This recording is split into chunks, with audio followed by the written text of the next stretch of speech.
Opäť vám na Volant TV prinášam auto, ktoré pri svojom predstavení ohúrilo celý svet, ale aj tak si ho takmer nikto nekúpil. Auto, ktoré malo všetky predpoklady uspieť, ale aj tak zlyhalo. Renault Avantime. Už dlho som dostával otázky, kedy konečne natočím toto auto. No a dnes som sa vybral do krásnej Žiliny, aby som vám tento vyšperkovaný kúsok predstavil. Kvalitná 5V30. Tá cena a ten výber.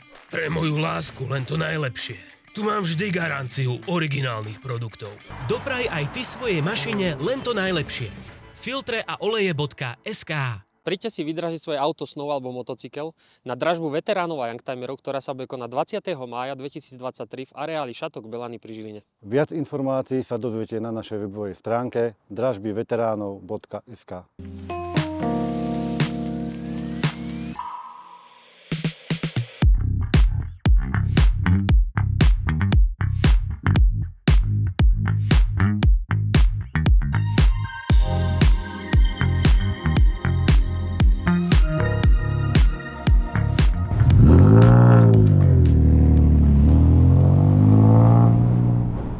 Ahojte, vítam vás teda na palube Avantimeu, pre mňa je to tiež premiéra, nikdy v živote som v tomto aute nesedel, vítam zároveň aj spokojného majiteľa. Spokojného, tak. No a jednak, že toto je Avantime, ktorého vidíte, že 0, nič na cestách, jednak je to vrcholová verzia, veľmi raritná, teda máme tu 3-litrový 6-valcový benzín s manuálom, predpokladám, že tých aut sú vyrobené, že jednotky kusov. Tak. A navyše ty to máš ešte v takej úprave, takže tvoje auto si nepomýli naozaj nikto s ničím. Tak ani neviem, kde mám začať, pretože pri tomto aute mám toľko otázok. Napríklad jedna z nich je, že čo si vôbec mysleli tí manažéri v Renaulte, keď toto schválili, že idú predávať. Tak sme sa bavili, že chcel by som byť na tom meetingu, keď sa teda rozhodli, že ideme do toho, skrížime kupé, kabriolet, MPVčko, kombíka a čo tu ešte nájdeme? Shooting brake? Je to úplne všetko, čo by si len predstavoval a čo by si človek ako nechcel predstaviť. A oni podľa mňa to museli si povedať, že toto máme v portfóliu a my to dáme do jedného auta. A dáme tomu 6-valec s manuálom. Nech to vyzerá. A potom sa tak klapkali po pleciach, že dobrý nápad, že Joffrey, máš prémie. Presne tak. No a ako to dopadlo, tak to všetci dobre vieme. Písal sa rok 1999, keď toto auto bolo predstavené ako prototyp. Ubehli ďalšie 2 roky, do 2001, kým sa spustil predaj a vydržalo to v predaji len do roku 2003. Tam je veľmi veľa zaujímavostí, napríklad to, že to vôbec nevyrábal Renault. Že to bola Matra, ktorá teda akože vďaka tomuto autu skrachovala, pretože tie náklady a investície jednak na výrobu, na vývoj a doladenie tohto auta boli obrovské. A na špeciálne panty. Špeciálne panty, to je ďalšia vec, ktorú keď som videl prvýkrát, vedel som o nej, že to tu je, ale keď som ju zbadal naživo, tak som si povedal, že wow. A údajne tu boli 2 problémy, možno aj tie panty tam boli, neviem, ktoré zdržali toto auto a predaj 2 roky. Jednak, že nedokázali utesniť tie dvere a všetky tie sklá, lebo tu nie sú B-čkové stĺpiky. No a keďže tu nie sú B-čkové stĺpiky, tak to auto sa krútilo nenormálne. Aj teraz, keď ideme, tak občas počujem také akože... Vrzga to. Čiže nedoladili to úplne. A jednoducho toto všetko, takéto výzvy, keď boli pred konštruktérmi, tak to zožralo fúru peňazí a času. No a nakoniec predajný neúspech, to bola čerešnička na tej torte. A sme sa aj smiali pri natáčaní, že existovalo dvojča tomuto u Renaultu, aby to nebolo dosť. A to bol Renault Velsatis. To bolo presne auto, že Velsatis si kúpi otec rodiny a toto kúpil manželke. Štýlové autíčko. Jeden za trest a druhý za odmenu. No, ale čím viacej idem v tomto aute, tak si všímam niektoré veci a sa utvrdzujem v tom, že hoci to bol odvážny krok, tak to bol zároveň nezmyselný krok, pretože máme tu výhody aj nevýhody zo všetkých kategórií. Obávam sa, že tie nevýhody prevyšujú tie výhody. Máme tu trojdverové auto, dalo by sa povedať, že hatchback, ale veľkosťou MPV, Posset MPV, napríklad tuto máme tú obrovskú prístrojovú dosku, ale ping-pong by si tuto mohol hrať. Ono to aj stojí na podvozku koho? Renault Despas. Áno, tuším druhá, tretia generácia. Tam sa to miešalo presne v tom rozmedzi, takže je tu vidieť z každého niečo. Áno, a potom si povedali, že tak Renault Espace máme, ale zoberieme mu tie praktické veci, napríklad priestor vzadu. Takže to, čo tu máme za sebou, sú síce sedačky, kde sa posadí aj dospelý človek, napríklad ja sa posadím sám za seba, ale za nami je zvýšená podlaha, keď si človek sadne do tých relatívne veľkých a pohodlných sedačiek, tak zrazu zistí, že má takto kolena pod bradou, že toto nie je cesta. Potom tu máme kufor, ktorý je relatívne plytký, aj keď je akože že dáš tam veci, ale... Má aj dvojité dno, že ešte dole Hej. vymysleli. Áno, že teda aspoň niečo. A potom všetky ostatné veci sú tu také, že čím dlhšie sa pozeráš na to auto, tým viacej pekných detailov alebo riešení nachádzaš, viď tie panty, ktoré sú úžasné. Napríklad nemal si problémy s tými pantami? Nie, chvála Bohu, nie. Nie, OK. Dočítal som sa takú zaujímavú vec, že tie dvere samotné vážia takmer 60 kg. Áno, to je pravda. Takže viem si predstaviť také vysadanie mladej rodinky niekde v miernom kopci, proste neotvoríš tie dvere. Je to veľký problém. To je akože kus masívneho, chcem povedať, že železa, ale toto auto má strašne veľa plastov zvonka. Áno, toto je výhoda Renaultov, oni sú v tomto strašne napred a v podstate auto je zvonku celoplastové. A nemá tu čo vychytiť hrdzu a je tu na podvozku je zase strašne veľa hliníka, takže nikdy do tomu nevybehne hrdza. OK. Takže hrdzu si môžeme odškrtnúť, že Áno. táto teda nebude, ale čo si nemôžeme odškrtnúť, tak to sú klasické problémy Renaultu z tohto obdobia, napríklad s elektronikou. No a teraz ti dávam slovo. Áno, je to tak. Je to auto špecifické a Renault je špecifický sám o sebe tým, že je to ešte 3 liter benzínový a chceli tu vymyslieť veľa technológií, tak v tom prípade treba mať veľmi dobrého kamaráta elektrikára, už sa tu riešilo veľa technických problémov. Ale vždycky je to pomercená radosť a toto auto prináša strašne veľa radosti a človek to nerobí ani z toho, že musí, ale proste chce, aby to auto behalo, lebo je to unikát, je to jedinečná vec. Zažil som s týmto autom strašne veľa vecí, naposledy ma vycvičilo s tým, že mi nechcel naštartovať, nikto nevedel prečo. Samozrejme, bol to kabel, ale mám kamaráta elektrikára, ktorý mi s tým veľmi rád pomohol. Na telefóne. Áno, áno. A iné veci si tu riešil, napríklad, že nejaký problém? Hovoril si, že napríklad tento 3-litrový 6-válec tam mal niečo, nejakú takú vadu zrodenú? Cievky sú strašne na tom nachylné, tie odchádzajú jedna baseň, ale už som si za tie roky, čo auto mám, tak som si nadbral tých cievok hodne veľa do výmeny. Ešte si spomínal nejaké sanie, že tam nebolo ideálne vyriešené? Áno, tým, že toto auto je špecifické a toto konkrétne je špecifické ešte viacej. Na druhu? Áno. Tak pri stavbe motora sme prišli na to, že s čím tento motor má najväčší problém a to je vzduch, ktorý nasáva, ktorý sa k nemu dostáva s palivom a s tým, že je správené sanie na jednej strane vozidla, tak do posledných 2 valcov sa dostáva strašne málo vzduchu a strašne málo paliva.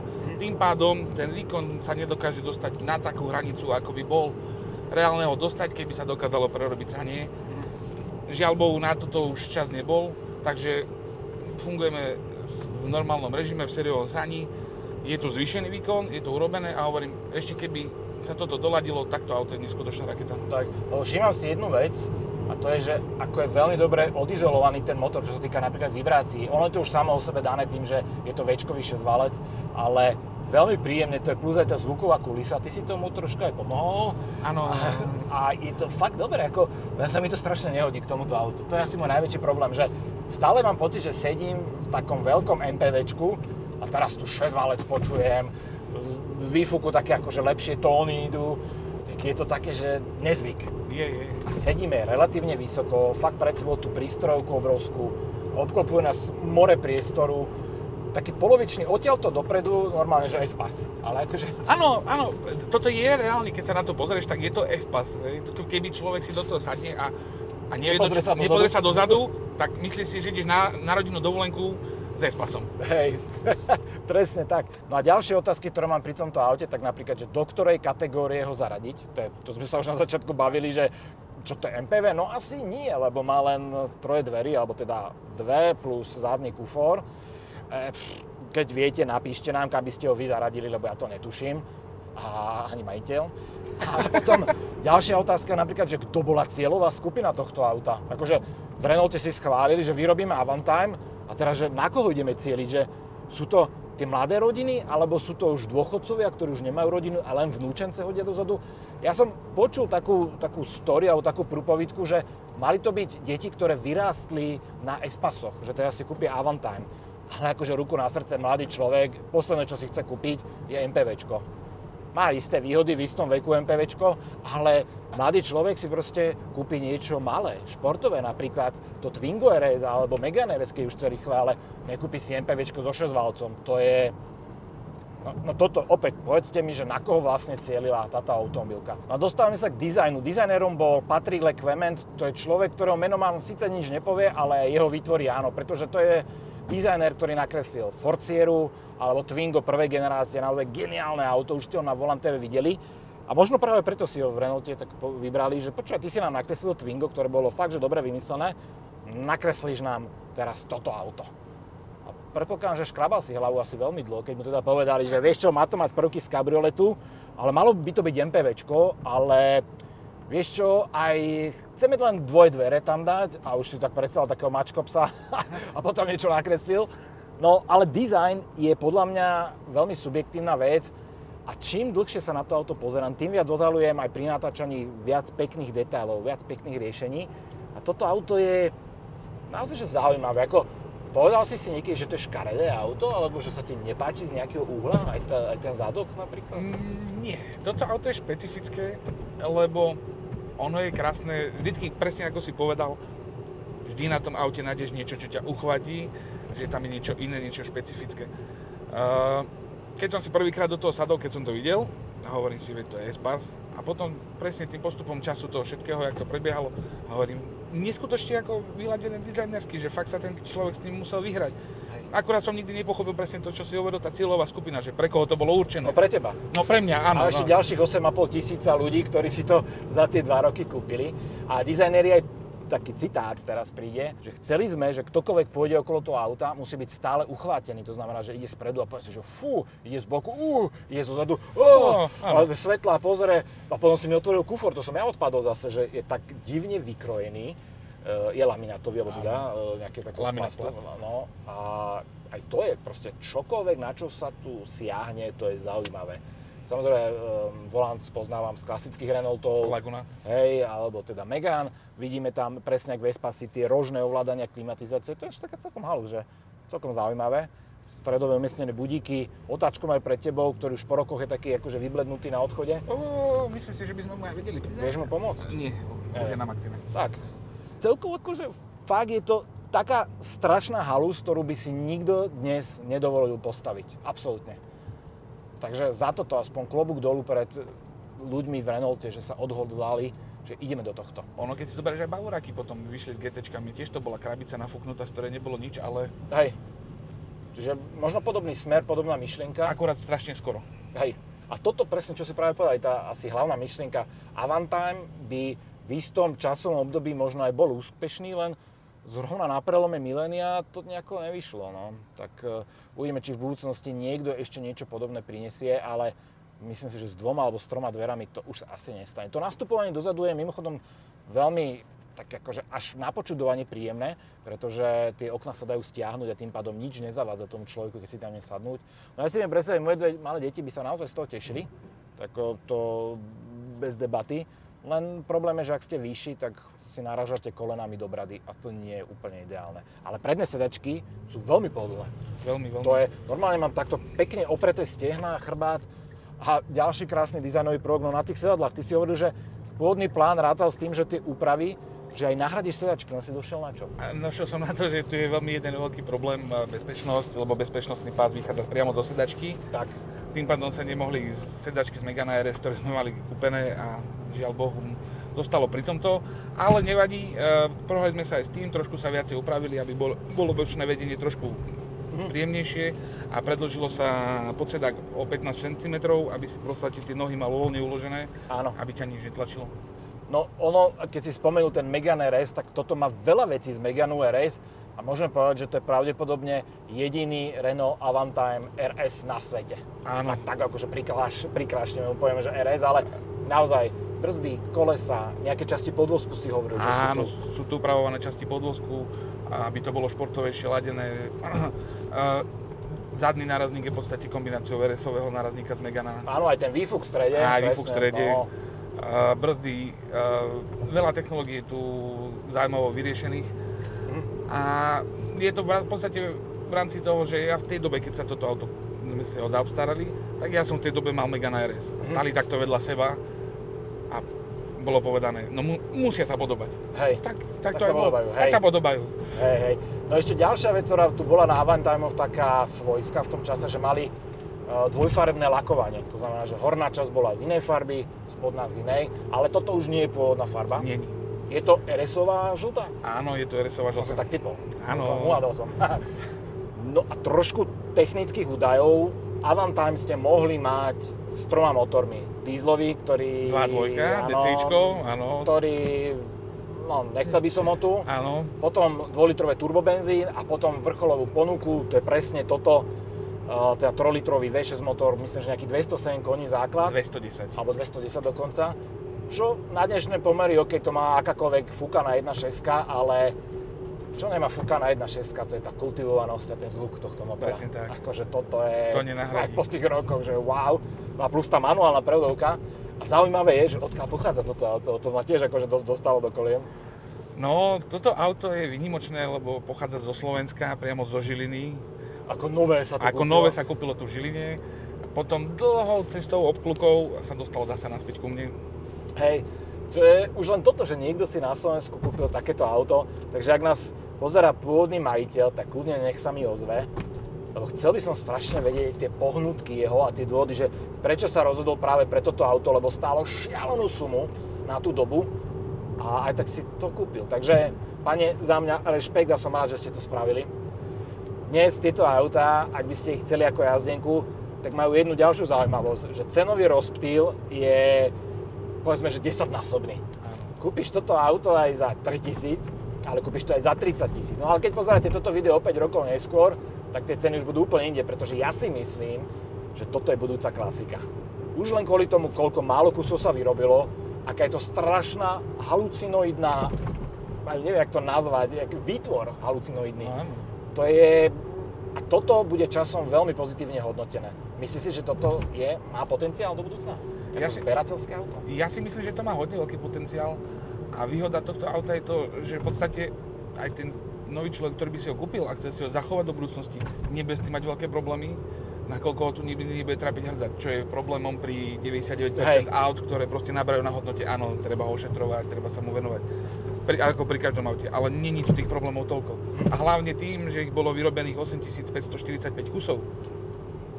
Viac ich nebude a budú sa len čím ďalej viacej rozbíjať. Nebudeme sa baviť o dieselových, to bude úplne To sú tie najlacnejšie, To sú tie no. najlacnejšie a samozrejme tam aj ten motor má presne takú istú výdrž, ako je cena.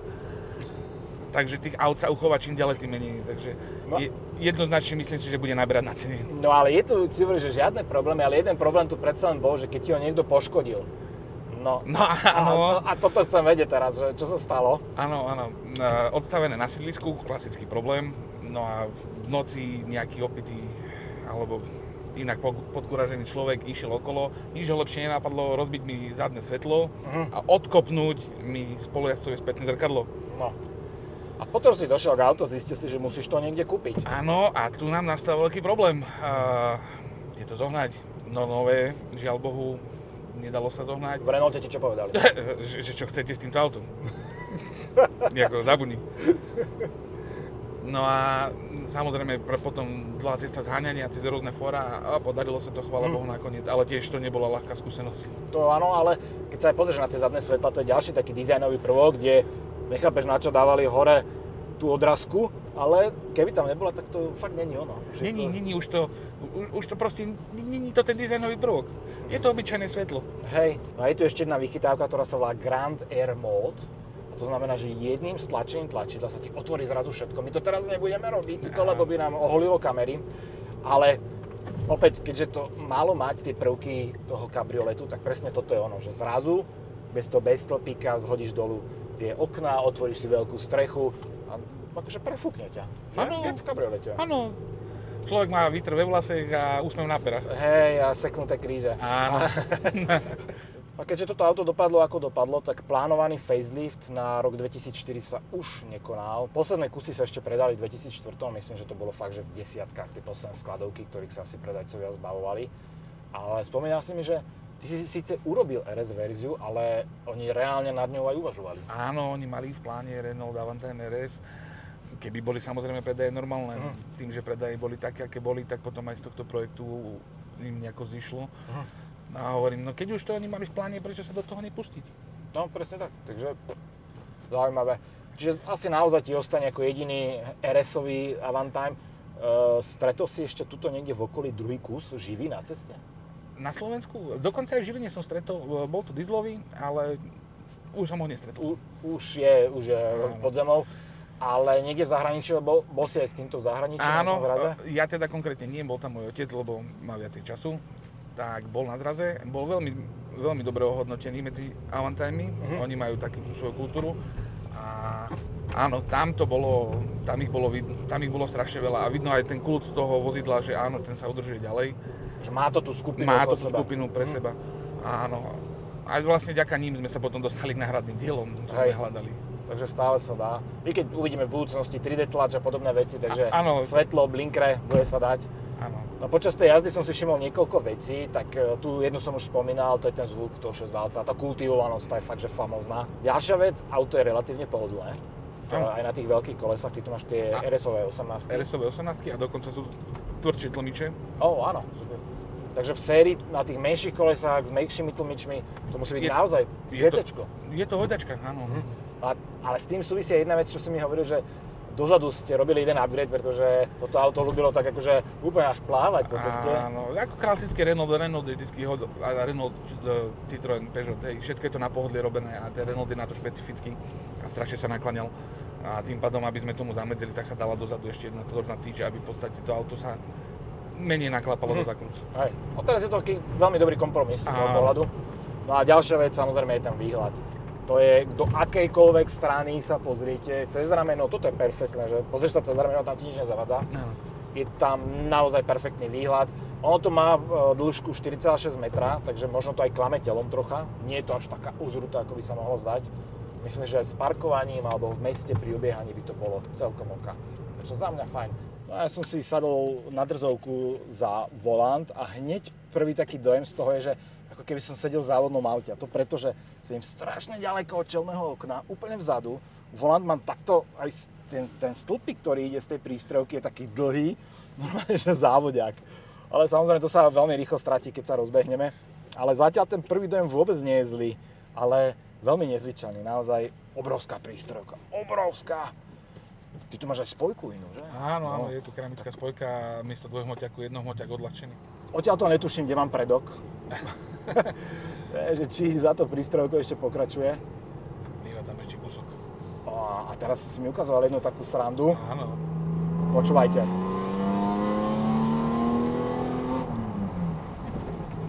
Peťku som dal. Áno. OK.